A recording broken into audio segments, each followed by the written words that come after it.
सिद्धार्थ, ये गलत फॉर्मूला है। अगर एग्जाम में तुम ये अप्लाई करोगे ना तो नंबर की जगह अंडा मिलेगा। विनी, जाओ मुंह धोकर आओ।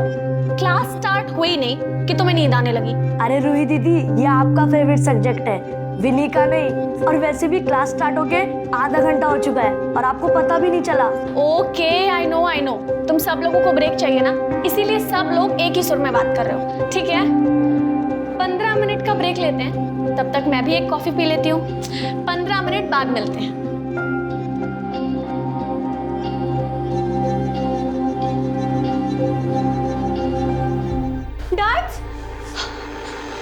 अरे बिटिया कुछ नहीं, वो दाल निकालने के लिए ऊपर उठे थे, कैबिनेट खुला हुआ था, उसी से बच गए। तुम चिंता मत करो, ठीक हो जाएगा। अरे अपने आप कैसे ठीक हो जाएगा? दर्द कहाँ ना, चलिए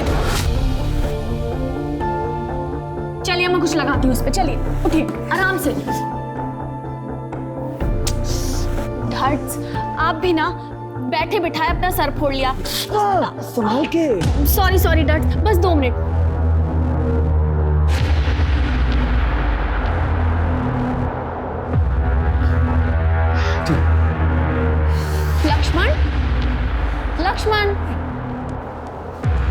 लक्ष्मण, छुपने से कोई फायदा नहीं है, मैंने देख लिया है तुम्हें। आओ लक्ष्मण। क्लास क्यों नहीं आया आज तुम? वो मेहमान आने वाले हैं, तो मालकिन ने पूरा घर साफ करवाया, वहीं देर हो गई। कोई बात नहीं, लेकिन होमवर्क तो किया है ना? हाँ, पर जल्दी जल्दी में किया है, ठीक से किया है कि नहीं वो भी नहीं पता, इसीलिए छुप रहा था।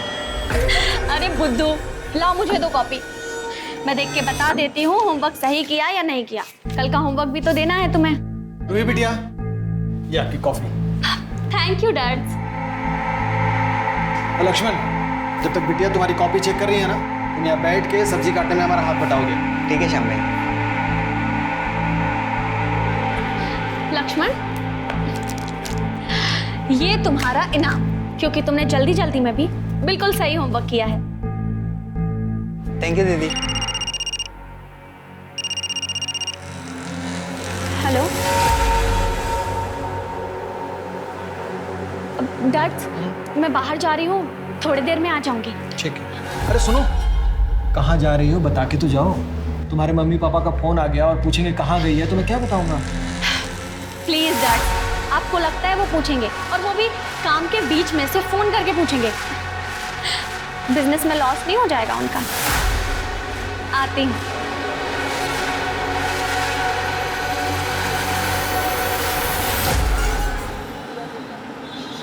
इतने से खांसी थी मम्मी को, कब से बोल रहा था टेस्ट करा लो, पर सुनती कहाँ है।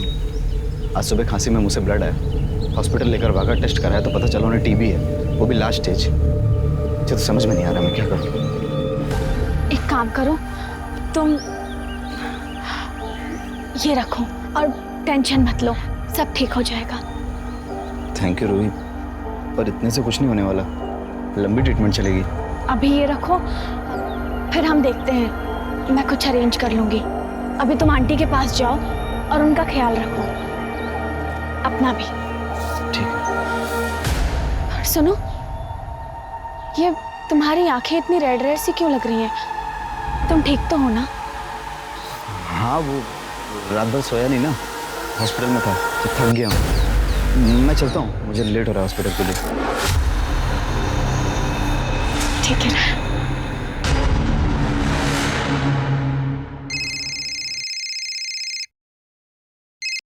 हाँ रूही, बोल। हाय अलीशा, क्या कर रही है?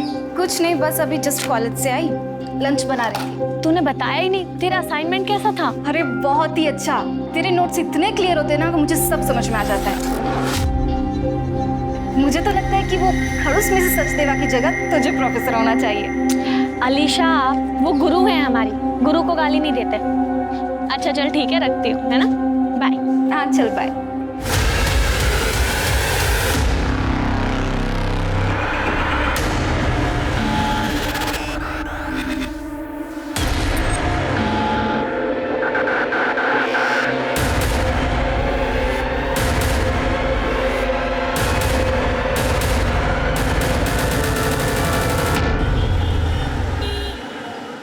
डैड्स मॉम डैड का कॉल आया, बताया उन्होंने वो कब तक आएंगे। अरे बिटिया, बार बार एक ही बात पूछने से बात बदल थोड़ी जाएगी हैं? आ जाएंगे जब उनको आना होगा। तुम थक गई होगी, जाके सो जाओ। नहीं डैड्स, 2 दिन हो गए मैंने उनका चेहरा नहीं देखा। आज तो मैं तभी सोऊंगी जब वो आ जाएंगे। तब तक हॉल में बैठ के टीवी देखती हूँ।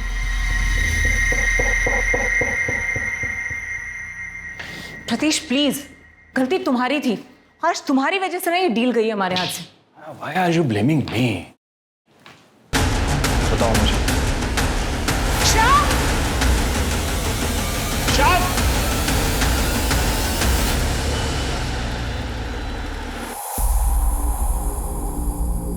मम्मा, मुझे आपसे कुछ जरूरी बात करनी है। नॉट राइट नाउ रूही, मैं ऑलरेडी लेट हूँ। शाम को बात करते हैं। प्रतीश जल्दी करो, क्लाइंट वेट कर रहा होगा। मैडम, वो डिनर में क्या बनाना है? रूही बता देगी और हम लोग बाहर से खाना खाकर आएंगे। Ruhi, your pocket. पर डैड वो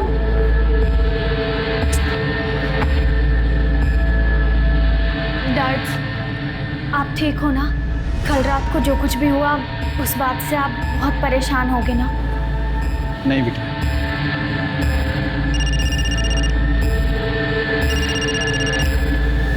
हेलो रूही, माँ की हालत बहुत खराब है।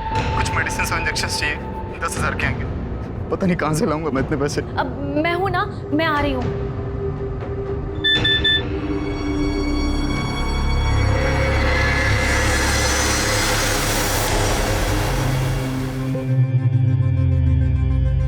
अरे रूही, क्या हुआ? मूड क्यों ऑफ है तुम्हारा? मम्मी पापा से झगड़ा हो गया?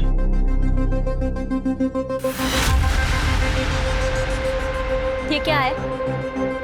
रूही, तुम जैसा सोच रही हो वैसा कुछ भी नहीं है। ये तो बस दोस्तों के साथ में। यही है ना वो मेडिसिन और इंजेक्शन जिसके लिए तुम्हें मुझसे 10,000 चाहिए थे? मम्मी की बीमारी का झूठ बोल के मैं तुमसे पैसा लूंगा? वो बिल्कुल ठीक है।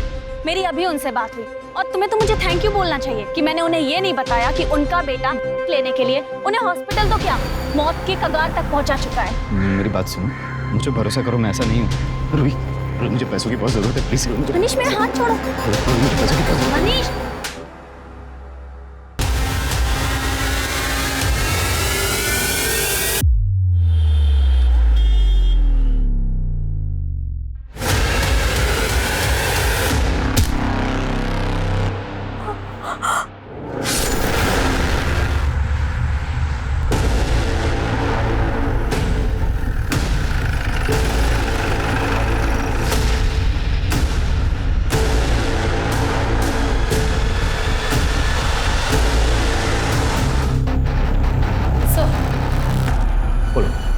सब बहुत बुरी तरीके से मारा गया है। सर पर चोट के निशान और पेट पर 3 बार चाकू से वार किया गया। सर देखकर तो ऐसा लग रहा है कि रेप हुआ है और वो भी बहुत ब्रूटली। और सर प्राइवेट पार्ट पर बहुत गहरे चोट के निशान।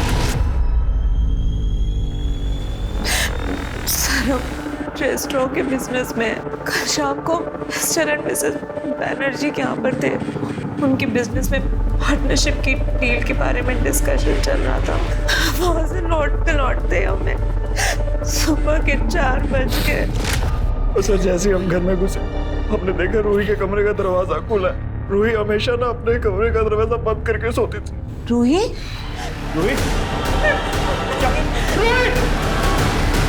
चलो साहब।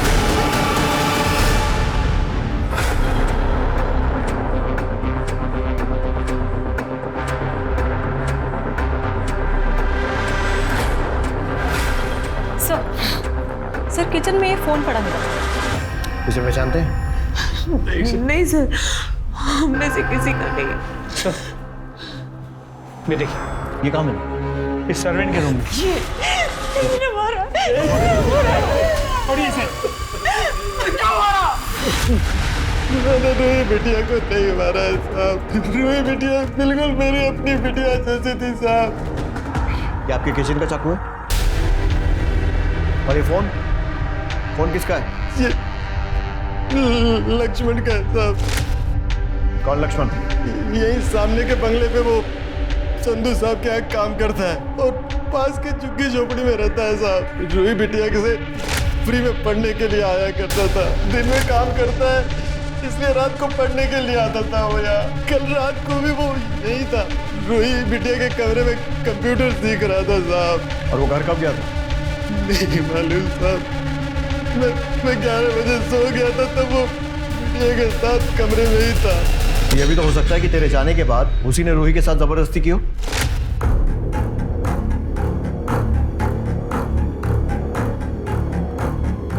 लक्ष्मण, लक्ष्मण ये क्या कर रहे हो तुम?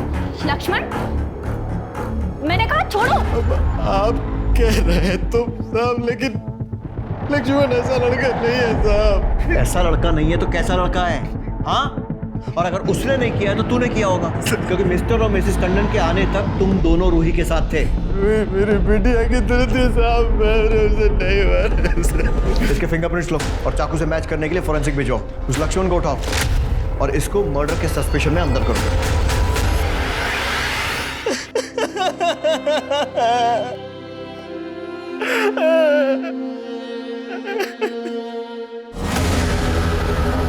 लक्ष्मण जा रहे ये बाजू वाले खोले में साहब। उधर, लेकिन वो घर पे नहीं साहब।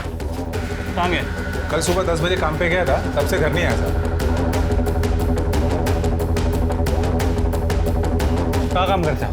हाँ मैडम, लक्ष्मण कल काम पे आया था पर वो काम खत्म करके रात 9 बजे मिस्टर टंडन के यहाँ चला गया।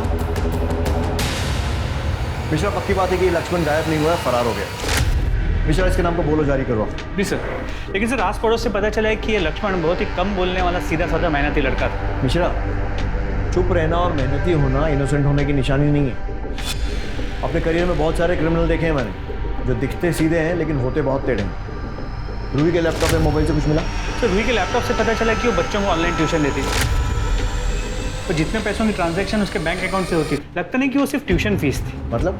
सर रूही के पेरेंट्स उसे अच्छी खासी पॉकेट मनी देते थे, उनके बैंक में अच्छी खासी रकम भी शो हो रही है और फ़ोन में पैसे क्रेडिट होने के मैसेजेस भी मिले। सर एक दिन में 20-20 हज़ार रुपये निकाले गए और कैश में अच्छी खासी रकम भी निकाली गई। और दूसरे दिन इतने पैसे क्यों निकाल रही है? पार्टी वार्टी करने के लिए?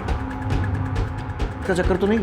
सर रूही को नहीं, लेकिन मैसेजेस से पता चला कि उसके बॉयफ्रेंड मनीष किलर पैसों की कमी है या माँ हॉस्पिटल में है, ऐसे झूठ बोल के रूही से पैसे लिया करता है। जब रूही को इस बारे में पता चला उसने ब्रेक ऑफ कर लिया और उसे पैसे देने भी बंद कर दिए। लेकिन सर मनीष फिर भी रूही से पैसे ऐंठने की पूरी कोशिश करता था। और ये सारी इन्फॉर्मेशन होने के बावजूद मनीष अब तक पूछताछ के लिए हमारे लॉकअप में क्यों नहीं है? सर एक्चुअली जिस रात रूही का मर्डर हुआ उसी रात मनीष के ओवरडोज के लिए हॉस्पिटल में एडमिट किया गया। उसके कॉल रिकॉर्ड से मोबाइल लोकेशन मंगा ली।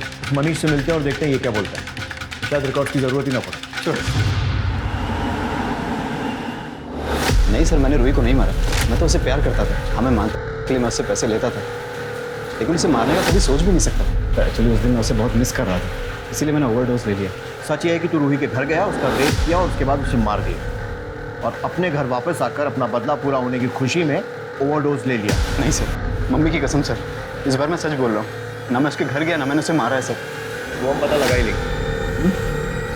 उसको यहाँ रिहैब सेंटर में कस्टडी में रखो।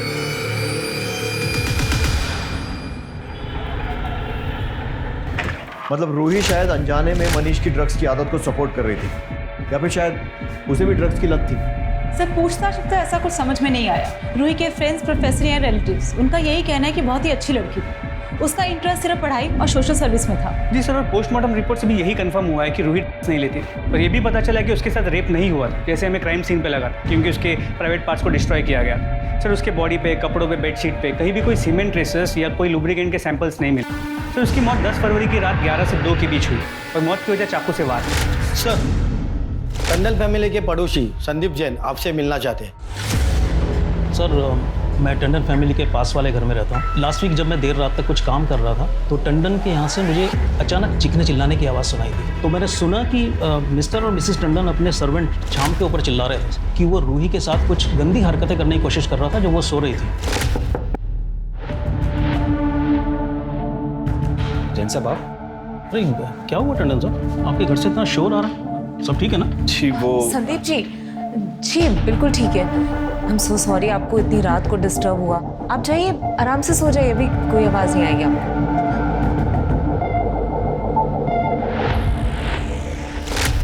आपने सिर्फ सुना था या आपको भी लगता है कि ऐसा कुछ हो सकता है? सर मैं कुछ बोल नहीं सकता, पर पर जो एक नौकर और मालिक के बीच में फ़र्क होना चाहिए ना, वो मुझे रूही और शाम के बीच में कभी दिखाई नहीं। इनफैक्ट रूही शाम से कुछ ज़्यादा ही फ्रैंक थी। मिस्टर और मिसेस टंडन दोनों बहुत मनी माइंडेड है, पैसे के पीछे भागने वाले, लेट नाइट पार्टीज करने वाले, और भी जाने क्या क्या बकवास। बकवास मतलब? साफ साफ बताइए।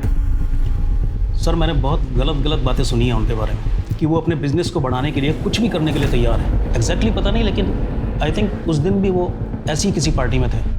मिश्रा, पता करो मिस्टर और मिसेस टंडन उस रात कहाँ थे और क्या कर रहे थे। सर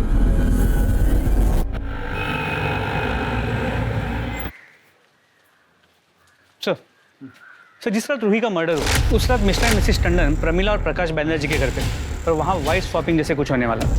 सर बैनर्जी के बेटे नील ने रूही को सोशल मीडिया पे वार्निंग भेजी थी कि वो अपने माँ बाप को फ़ोन करके समझा दे, क्योंकि उसके माँ बाप मिस्टर एंड मिसेस बैनर्जी को कोई गंदा गेम खेलने के लिए फोर्स कर रहे हैं, और अगर रूही ने ऐसा नहीं किया तो उसकी कीमत रूही को चुकानी पड़े। और सर उसके बाद देर रात मिसेस टंडन मिस्टर बैनर्जी के साथ अकेले कहीं बाहर गई।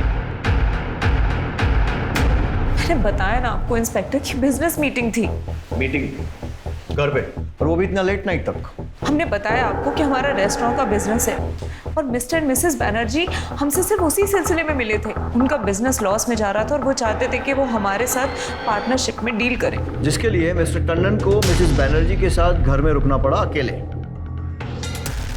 और आपको मिस्टर बैनर्जी के साथ अकेले बाहर जाना पड़ा। Mind your language inspector. उनके घर में वाइन खत्म हो गई थी, इसलिए मैं मिस्टर बैनर्जी के साथ वाइन लेने गई थी। और आप ये फालतू के सवाल क्यों पूछ रहे हैं? क्या आपने ये पता लगाया कि शाम के रूम में वो चाकू कहाँ से आया? ये पता लगाया कि मेरी बेटी का मर्डर किसने किया? वो सब भी पता चल जाएगा। हमें अपना काम सिखाने की कोशिश मत कीजिए। पता चल जाएगा मतलब? मैं आपको बोल रही हूँ ना, शाम नहीं मारा है रूही को। मैंने कुछ दिन पहले भी नोटिस किया था, शाम मेरी बेटी को मॉलेस्ट करने की कोशिश कर रहा था, और हमने रंगे हाथों पकड़ा था उसको। क्या कर रहे थे तुम? हाँ, तुम्हारी हिम्मत कैसे हुई रूही के पास जाने की? नहीं बल्कि आप गलत समझ रही हैं। बिटिया टीवी देखते हुए हॉल में सो गई थी, तो हम उनको लाके यहाँ सुला रहे थे।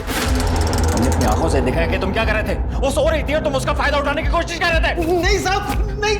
मॉम डैड, ये क्या कर रहे हैं आप लोग? डैड्स पे इतने घटिया इल्जाम कैसे लगा सकती हैं आप? हमें कुछ नहीं पता है रूही। हमने अपनी आंखों से देखा है कि क्या करने की कोशिश कर रहा था।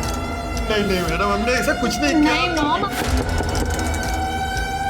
सर शोर सुनकर मिस्टर जैन आधी रात को हमारे घर आ गए, तो जैसे तैसे हमने उन्हें सॉरी बोलकर वापस घर भेज दिया। उस रात मुझे शाम पर बहुत गुस्सा आ रहा था। मैं उसे आधी रात को घर से बाहर निकाल देता, लेकिन रूही ने मेरी एक बात नहीं सुनी। रूही ये मानने को तैयार नहीं थी कि शाम ऐसा कर सकता है। एक्चुअली पता है, किसी की गलती नहीं है, गलती हमारी। ऐसे छोटे लोगों के साथ हमने हमारी बेटी को मिलने दिया। आई एम श्योर सर, ये लक्ष्मण है ना, ये मेरी बेटी के मर्डर में इन्वॉल्व है, इसीलिए वो गायब है। आप प्लीज उसे ढूंढिए, मेरी बेटी को इंसाफ दिला दीजिए।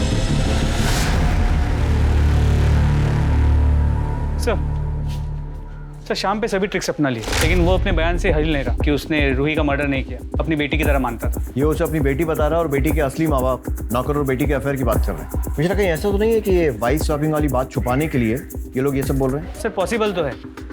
जिस रात रूही का मर्डर हुआ उस रात टंडन की मोबाइल की लोकेशन बैनर्जी के घर की थी, और देर रात मिसेस टंडन और मिस्टर बैनर्जी की मोबाइल की लोकेशन मूव होते हुए वाइन शॉप वाले एरिया पे जाती है, और उस वक्त वाइन शॉप बंद होता है। तो पॉसिबल है कि वो लोग वाइन शॉप नहीं, उसके बाजू में जो लॉज है वहाँ गए। लेकिन सर फिर भी इस सब का रूही के मर्डर के साथ क्या कनेक्शन? शायद हो भी सकता है नील ने रूही को वार्निंग दी थी कि अपने माँ बाप को रोक ले वरना कोई कीमत चुकानी पड़ेगी। शायद यही वो कीमत है। सर नील की मोबाइल लोकेशंस आ गई। उसके मुताबिक मर्डर वाली रात 11 बजे नील रूही के घर के पास ही था। तूने रूही को वार्निंग दी थी ना कि अपने माँ बाप को रोक ले, नहीं तो उन्हें कीमत चुकानी पड़ेगी। उसने ऐसा नहीं किया और तूने उसका मर्डर कर दिया। नहीं सर, आप क्या बात कर रहे हो? मैंने उसको मैसेज जरूर किया था पर उसका मर्डर नहीं किया। मोबाइल लोकेशन में साफ दिख रहा है कि तू उसके घर गया था। अब अगर मारने नहीं गया था तो फिर और क्यों गया था? सर मैं वहाँ पे उससे सिर्फ बात करने गया था, और मैं जैसे उसके घर पे पहुंचा मुझे मॉम का फोन है, और मुझे मॉम ने बोला कि बेटा तू जैसा समझ रहा है वैसा कुछ भी नहीं है। मैं वहाँ से चुपचाप अपने घर आ गया था सर। जैसा ये सोच रहा है वैसा नहीं था, तो फिर कैसा था? सर हमारा रेस्टोरेंट का बिजनेस लॉस में चल रहा था, और जब बिजनेस बढ़ाने के लिए मिस्टर एंड मिसेस टंडन ने हमें पार्टनरशिप का प्रपोजल दिया, हम लोगों ने इंटरेस्ट लिया, लेकिन बाद में वो हमारा माइंड वॉश करने लग गए वाइफ स्वैपिंग के लिए। और फिर सर उसके बाद तो लिटरली उन्होंने हमें मनाना शुरू कर दिया वाइफ्स की अदला बदली के लिए। और एक दिन तो हद होगी जब मिसेस टंडन मुझे वाइन के बहाने बाहर ले गई।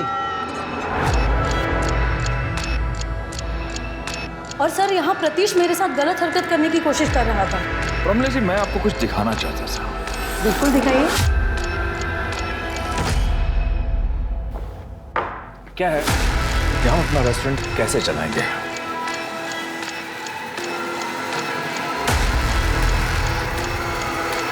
ये क्या कर रहे हैं आप?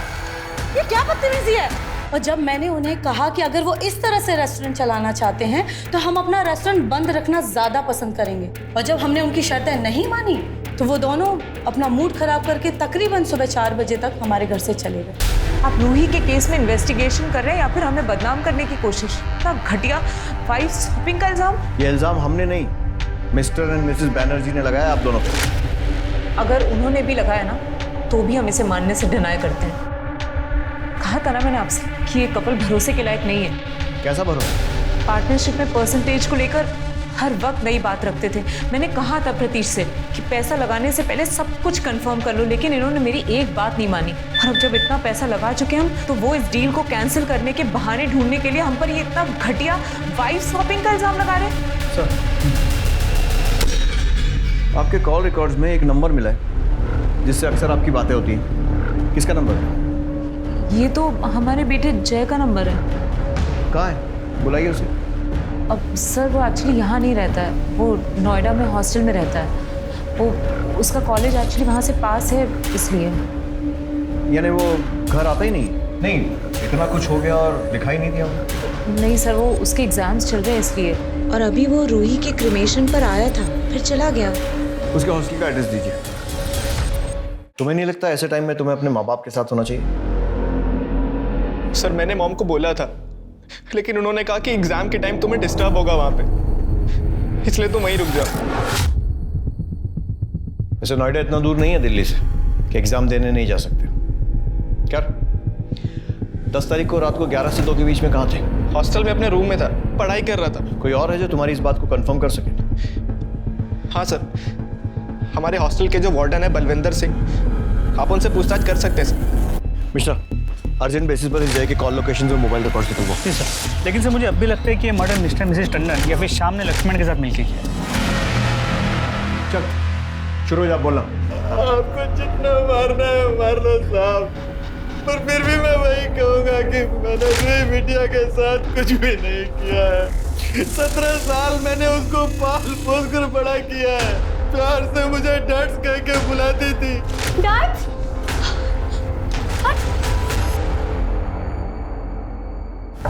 सर पे बहुत गहरी चोट का निशान है और पेट में कई बार चाकू से वार किया गया। पहचानते इसे? हाँ सर, ये लक्ष्मण है, लेकिन हमें नहीं पता इसकी बॉडी यहाँ पर कैसे है। रेस्टोरेंट का या घर का कुछ एक्स्ट्रा सामान होता है, उसको रखने के लिए हार्डली यूज करते हैं। और शायद इस बार लक्ष्मण की बॉडी रखने के लिए यूज कर लिया। सर, अगर हमने लक्ष्मण की बॉडी यहाँ रखी होती तो खुद आपको सामने से फोन करके क्यों बताते? ठीक इसीलिए, ताकि हम ये सोचें कि आपने अगर बॉडी रखी है तो आप क्यों फोन कर रहे हैं। बहुत पुरानी ट्रिक है, हम बहुत सारे केसेस में और आप लोग बहुत सारी फिल्मों में देख चुके होंगे। आप जैसा सोच रहे हैं सर, ऐसा बिल्कुल नहीं है। हमने कुछ नहीं किया। ऐसे लोगों को तो मैं अपने घर में भी घुसने नहीं देता। ये रूही थी जो सबको सर पे चढ़ा रखा था, ये शाम, ये लक्ष्मण। बॉडी को पोस्टमार्टम के लिए भेजो और पूरे रूम की अच्छे से तलाशी लो, देखो कोई एविडेंस मिलता है। मिस कर रही थी ना? सच बोल, कर रही थी ना? कर रही थी ना मिस? हट जा मेरे रास्ते से तुम दोनों। क्या करेगी घर पे जाके? अरे बोर होगी, मैं हूँ क्या? कंपनी दूंगा तुझे। मेरी चप्पल कंपनी देगी तुम लोगों को। बचाओ! हेल्प! क्या कर रहा? बचाओ! हेल्प! देख लूंगा तुझे, छोड़ूंगा नहीं। कैसे बहन, ठीक है ना? लक्ष्मण जो कि रूही के मर्डर का सस्पेक्ट था, उसकी बॉडी रूही के ही घर के एक स्टोर रूम से मिलती है। अब सवाल यह है कि तुम मारा किसने? शायद शाम ने, क्योंकि लक्ष्मण ने शाम को रूही का रेप और मर्डर करते हुए देख लिया। लेकिन सर, शाम को लक्ष्मण की बॉडी स्टोर रूम में रखने की क्या जरूरत थी? ताकि शक मिस्टर और मिसेस टंडन पर आ जाए। लेकिन एक और पॉसिबिलिटी, शायद मिस्टर एंड मिसेस टंडन ने ही लक्ष्मण को मारा। नील के मैसेजेस से रूही को पता चल गया था कि उसके माँ बाप पार्टी और बिजनेस के लिए क्या क्या करते हैं। हो सकता है कि उस रात जब वो घर पहुंचे हों, रूही ने उन्हें वो मैसेजेस दिखाए हों, कन्फ्रंट किया। बदनामी के डर से टंडन ने पहले रूही को मारा, लक्ष्मण को भी मारा। चाकू श्याम के रूम में छुपाया ताकि शक श्याम पर जा सके, और फिर 2 दिन बाद बॉडी मिलने का नाटक किया।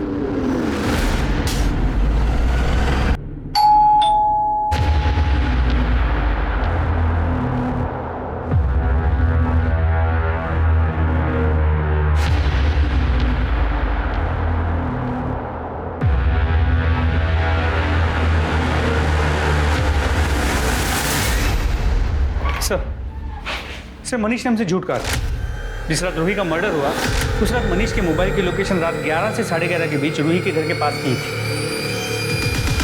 मनीष, मैं कह रही हूँ चले जाओ यहाँ से, वरना मैं बस एक आखिरी बार 10,000 रुपए दे दो प्लीज। मनीष, मैंने तुमसे कहा ना तुम चले जाओ, वरना मैं शोर मचा दूंगी, समझे तुम?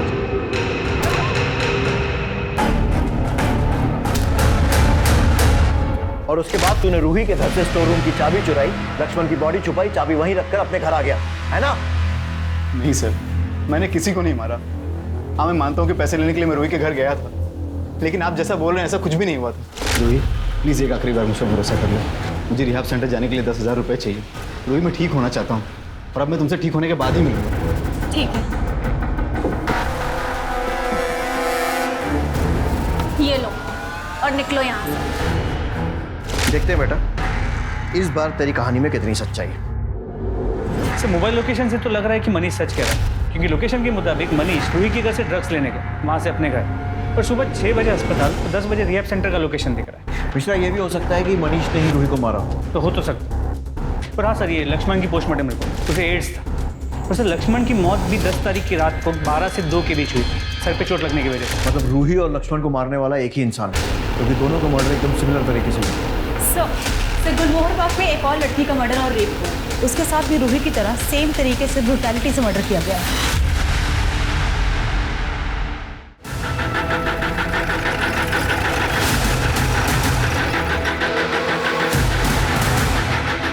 चेक करो।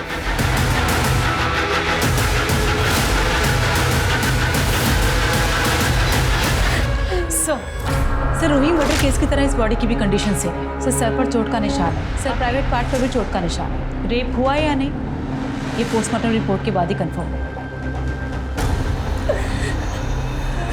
शीतल जी आपकी हालत समझते हैं, लेकिन हमें भी ड्यूटी करनी पड़ेगी। सर अलीशा 1:30 बजे कॉलेज से घर आती है और मैं ऑफिस से 5:30 बजे। अलीशा घर में अकेली ही रहती है और आज मैं घर आई तो ही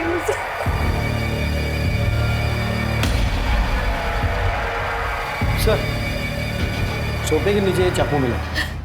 चाकू को फॉरेंसिक जांच के लिए भेजो और बॉडी को पोस्टमार्टम के लिए। आपको किसी पर शक है?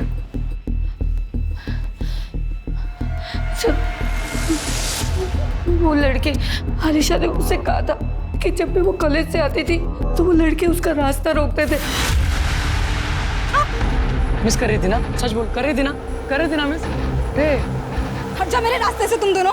आप पहचान सकती हैं उन लड़कों को? आपने पुलिस में कंप्लेंट क्यों नहीं की थी? मैंने उन लोगों को वार्निंग दी थी, पर मैंने पुलिस में कंप्लेंट नहीं की। मैंने सोचा वो छोटे बच्चे हैं, उनका फ्यूचर खराब हो जाएगा। मुझे क्या पता था कि ये सब हो जाएगा। इन सब लड़कों की डिटेल्स लो और उठा सालों को। सर हम लोग तो सिर्फ मजाक कर रहे थे उसके साथ, मैं सच कह रहा हूँ। हमने नहीं मारा अलीशा को सर। सर आपको कोई गलतफहमी हुई है, हमारे बच्चे ऐसे नहीं है सर। गलतफहमी मुझे नहीं आपको हो रही है। आपके बच्चे इतने दिन से एक लड़की को छेड़ रहे थे, आपको पता भी नहीं है। उसी लड़की का मर्डर हुआ है और रेप भी हुआ था। अब 2+2 कुछ समझ में आ रहा है या अभी भी इनकी सफाई देनी है? और तू आखिरी मौका है सच बोलने का, बोल दे, क्योंकि अगर मैंने सच उगलवाना शुरू किया ना तो तेरा बाप क्या भगवान भी नहीं बचा पाएंगे तुझको। बोल। सर वो अलीशा मुझे बहुत अच्छी लगती थी और ये बात इसे बताते इसलिए ये उसे जानबूझकर चिढ़ाया करता था, लेकिन मैं सच कह रहा हूँ मैंने कभी उसे कुछ नहीं कहा। ये बात सही है कि मुझे पता था दिन भर वो अकेली रहती है रूम में, इसलिए मैं जाता था और उसे चुपके देखता था सर। और कल उसने तुझे देख लिया, तुझे धमकी दी, तुझे गुस्सा आया, तूने उसका रेप किया और मर्डर कर दिया, है ना? नहीं सर, मैंने नहीं मारा अलीशा को और कल तो मैं उसके घर की तरफ गया ही नहीं। इनको बाहर लेकर चलो, इनकी स्टोरी क्रॉस चेक करो। चल बेटा। अरे आप जबरदस्ती इनकी सफाई देने के बजाय अगर टाइम पर इन्हें संस्कार दिए होते ना तो ये नौबत नहीं आती। सर हमने कॉलेज के स्टाफ और वहाँ के सीसीटीवी फुटेज से कंफर्म किया। अर्जुन और उसका दोस्त सच कह रहे हैं, शाम 5 बजे तक वो लोग कॉलेज में ही थे। सर, अलीशा के घर के पास का सीसीटीवी फुटेज मिल गया। सर, इसने जानबूझकर फेस पर कपड़ा और सर पर कैप पहनी हुई है। सर, किसी भी तरीके से इसका चेहरा पहचानना इम्पॉसिबल है। एक मिनट, रिवाइंड कर, प्ले, पॉज, जूम करो, शूज पे। ये शूज मैंने पिछले 4-5 दिनों में कहीं देखे, कहीं पर रखे हुए देखे हैं या फिर किसी ने पहने हुए थे। मिश्रा, याद रखो, रूही और अलीशा के मर्डर के जितने भी सस्पेक्ट्स हैं उनके घरों की फिर से तलाशी लेनी होगी, लेकिन याद रहे कि उन्हें पता नहीं लगना चाहिए कि हम ढूंढ क्या रहे हैं।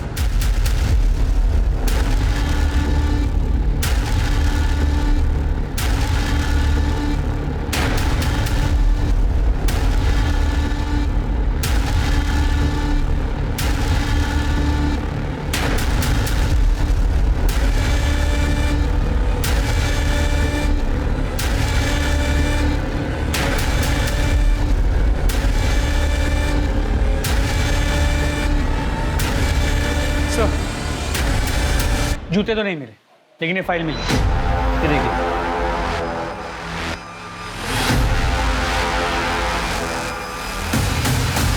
तेरे मोबाइल रिकॉर्ड से साफ है कि जब रूही का मर्डर हुआ था तेरी लोकेशन घर पे थी, और जब अलीशा का मर्डर हुआ तो तेरी लोकेशन उसके घर पे थी। बाकी सीसीटीवी फुटेज तुझे दिखाई दिया है। चल अब शुरू हो जा, पता क्यों किया ये सब? हाँ, मुझे प्राइवेट पार्ट में इन्फेक्शन था।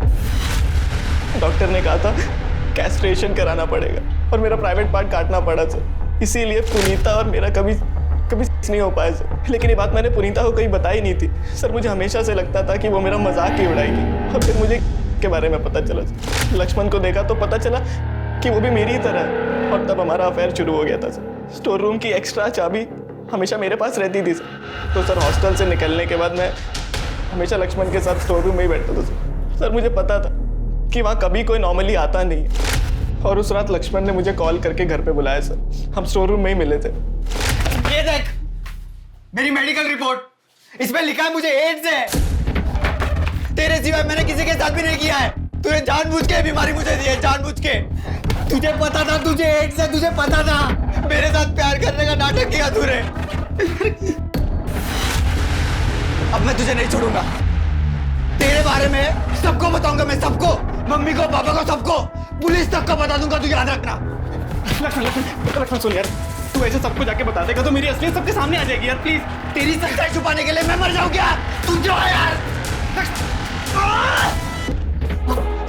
मेरा दिमाग खराब हो गया था सर। पता नहीं रॉड से खून साफ करने के लिए मैं क्यों घर पे चला गया।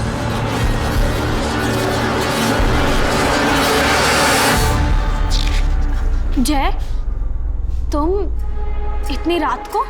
और ये तुम्हारी मेडिकल रिपोर्ट्स मुझे मॉम डैड के कमरे में मिली। इसमें लिखा है कि तुम्हारे प्राइवेट पार्ट्स में इन्फेक्शन था, इसीलिए तुम्हारा क्रस्टेशन कराना पड़ा। शायद इसीलिए पुनीता ने तुमसे ब्रेकअप कर लिया। हाँ, काटना पड़ा मुझे। नामर्द हूं ना मैं, यही कहना चाहती हो ना तुम? हाँ, मैं पुनीता के साथ कुछ नहीं कर पाया। नहीं भैया, तो बस आपसे ये कहना चाह रही हूँ कि शायद पुनीता को अगर हम पहले बता देते इस बारे में तो शायद वो इस सिचुएशन को समझ पाती। मुझे ऐसा लगता है कि मुझे उसे बता देना चाहिए। रूही, कहा था ना फेक सिंपैथी नहीं चाहिए, मतलब नहीं चाहिए। तो फिर रूही को मार के मैं चाकू लेके स्टोर रूम में गया था। वहाँ लक्ष्मण को स्टैब करने के बाद मैं वो चाकू लेकर के शाम के रूम में रखाया था ताकि सारा का सारा शक शाम पर जाए। हॉस्टल के रास्ते में मैंने रॉड फेंक दी और अपने रूम में मेडिकल रिपोर्ट छुपा दी थी सर। और अलीशा, उसको क्यों मारा? आपकी इन्वेस्टिगेशंस को डाइवर्ट करने के लिए सर। सर मैंने न्यूज़ में सुना था कि रूही के केस में मॉम डैड को सस्पेक्ट किया जा रहा है। सर सिर्फ मॉम डैड है जो मुझे अच्छे से समझते हैं। सर मुझे लगा वो फंस जाएंगे, वो मैं उन्हें खोना नहीं चाहता था सर। मुझे पता था अलीशा दोपहर में अकेले घर पे रहती है, इसीलिए मैं जानबूझकर मुंह छुपा कर गया था ताकि कोई पहचान ना सके।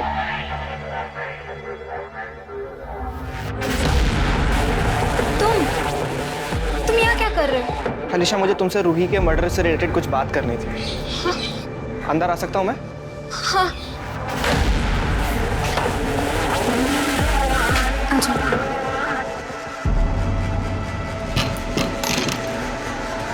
हाँ, क्या बोल रहे थे? अलीशा, मुझे पता है रूही का मर्डर किसने किया है। किसने किया है? मैंने। हाँ?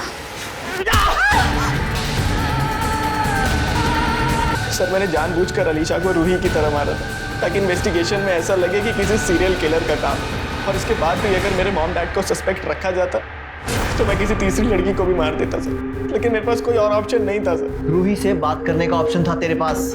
जो लड़की गरीब और मजबूर लोगों की बात समझ के उनकी हेल्प करती थी, वो अपने भाई की बात नहीं समझ सकती थी।